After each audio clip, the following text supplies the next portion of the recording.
Praise the Lord. Hi, children. In the first episode, we were hearing how God is loving us. And today, we will be just hearing how Jesus came into this world to save us. You know, the name Jesus means Savior.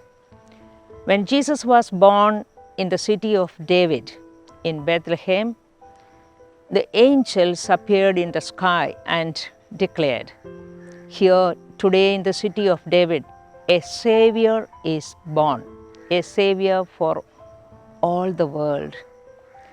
So, why we need a Savior? A Savior is needed only when we cannot save ourselves.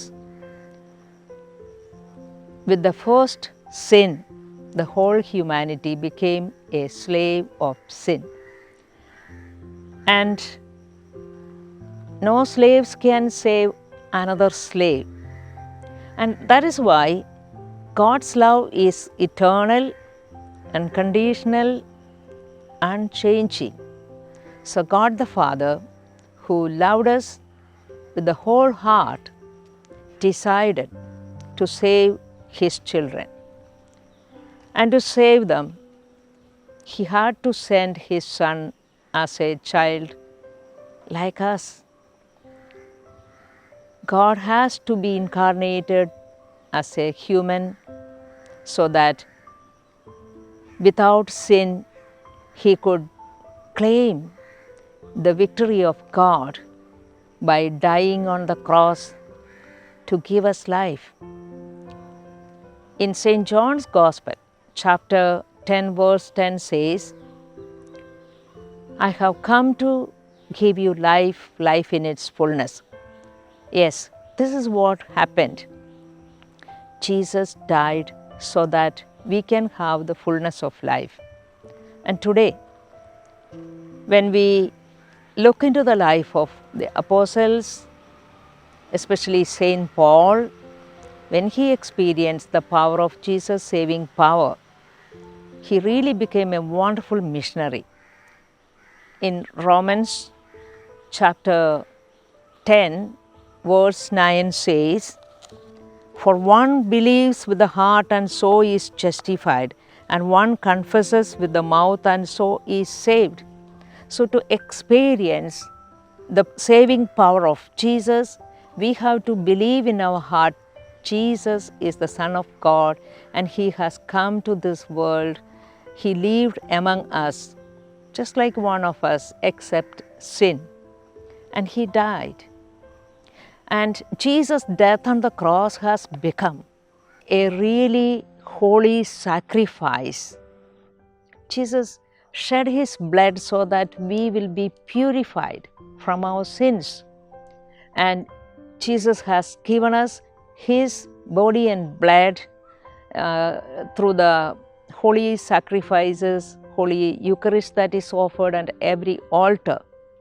He is giving Himself fully to us. And He's telling us, if you eat my body and drink my blood, you will have eternal life. You know, when we do all these things, the basic thing that we should have is our faith in God. Having faith in the wonderful name of Jesus, the name that is under the heaven and over the earth, the only name, the only powerful name which has the saving power. That is the name of Jesus. Acts 4:12 gives us the details of this.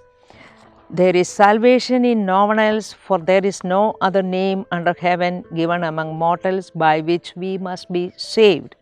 So, Jesus has done His part.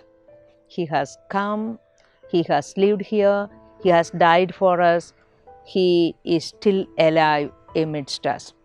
How can I be saved? Only if I call upon His name. Romans 10:13 says, "Everyone who calls on the name of the Lord shall be healed." Everyone who calls on the name of the Lord shall be saved. So if we need the saving power of Jesus, if we need to be saved by the power of Jesus, We have to call upon Him, trust Him. He is available. And I would like to share the experience of a young boy whom I met in the train few years back. When I was traveling in the train from Kerala to Madras, I was in an unreserved ladies' bogie and I met a boy in the train. I noticed him because he was a chain smoker. I felt so sad seeing this. So I was trying, watching him and praying for him just to get a chance to talk to him. So I was just waiting for a chance, and it took hours. I didn't eat or drink, I was just watching him. And finally, I saw this boy standing near the door. Now, after 4 hours, when almost most of the women in this bogie were sitting or sleeping, I called this boy like this. And he came to me, and when he came, I gave half of my seat for him to sit. And then with much love in my heart, I asked him, "Where are you going? What is your name?" He said his name is Bashir, but he didn't say where he is going. For all such questions, he just said, "Ah, ah, ah." Okay, finally, I just asked him, "Why you are smoking always?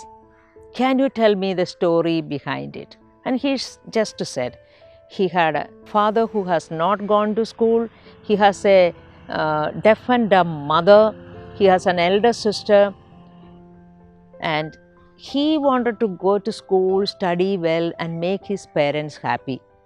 His father would be very, very joyful if he brings his homework and show him.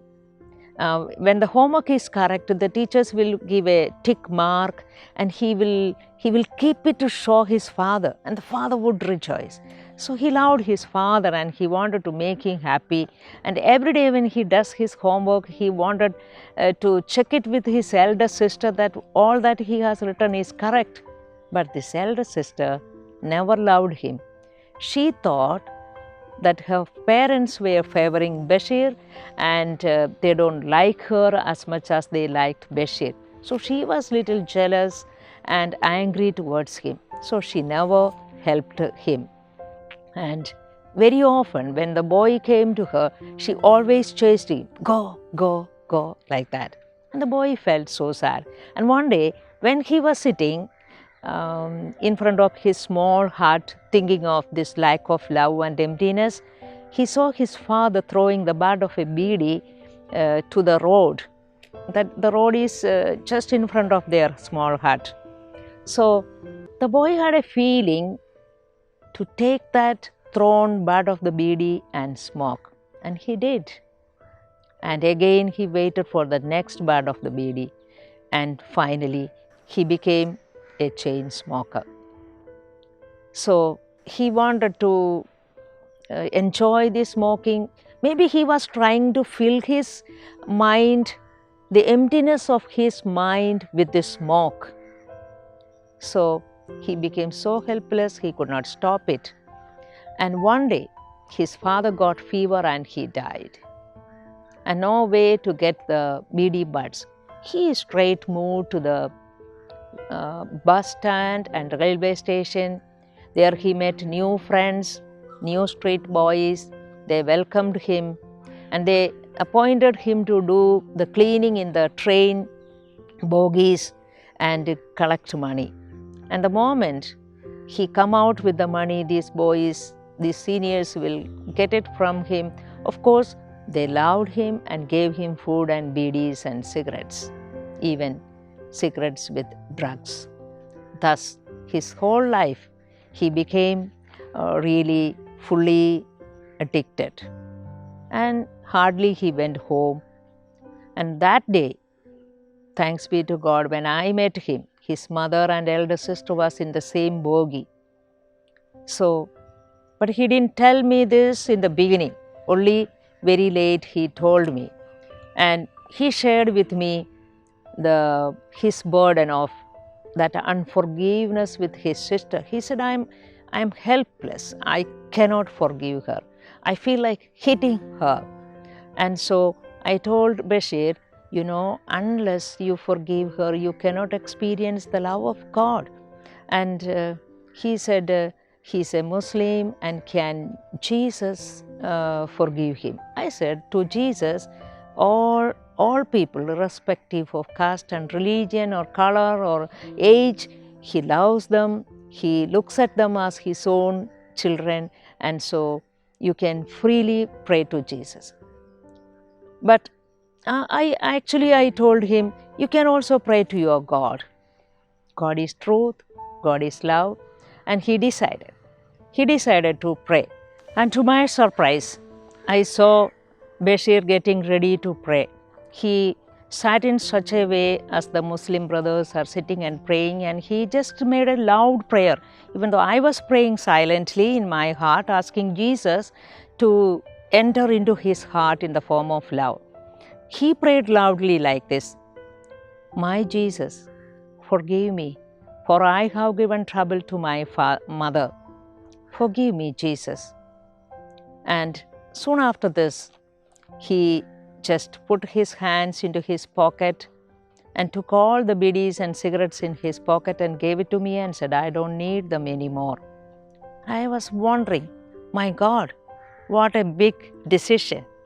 How this young little boy can take such a big decision all on a sudden. I believe from all that happened later, it was an instant healing that Jesus gave into his heart. He got up from there, climbed up to the place, to the berth where his sister was sleeping, and he held his hands around her and slept. And by 3 o'clock in the night, a lady came searching for her children. I could see the way she is watching, and then she saw Bashir and his sister sleeping, holding each other. She fell at my feet and showed me some actions, because she is deaf and dumb, that these two children, when they come together, they used to fight each other, and now you see how they are holding each other and sleeping. This is what I understood from her actions. She called Bashir down, and then he was standing on the floor and opening his eyes, and then he called the girl. She also came down. And the girl, the sister of Bashir, as she came down, she put her hands around her brother and embraced him so tightly and gave him 3 kisses on his forehead. But this incident really touched my heart, and it is as if it happened today. It is in my mind. And I was thinking, if I were in the place of this boy, I would not have gone up on the same night seeking for forgiveness. I would have waited for next day. But this little boy taught me a lesson. The moment you experience the love of God, don't keep it for the next moment. Go finish then and there. Start loving. Forgive then and there. And experience the powerful salvation of Jesus in your life. Children, let us take this boy as a good example.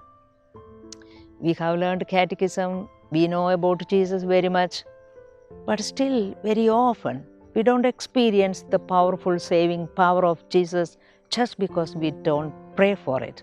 Let us call upon His name. All those who call upon this powerful name of Jesus with faith in their heart, and those who are ready to confess it, he or she or they will be experiencing the saving power of Jesus in their life. Praise the Lord.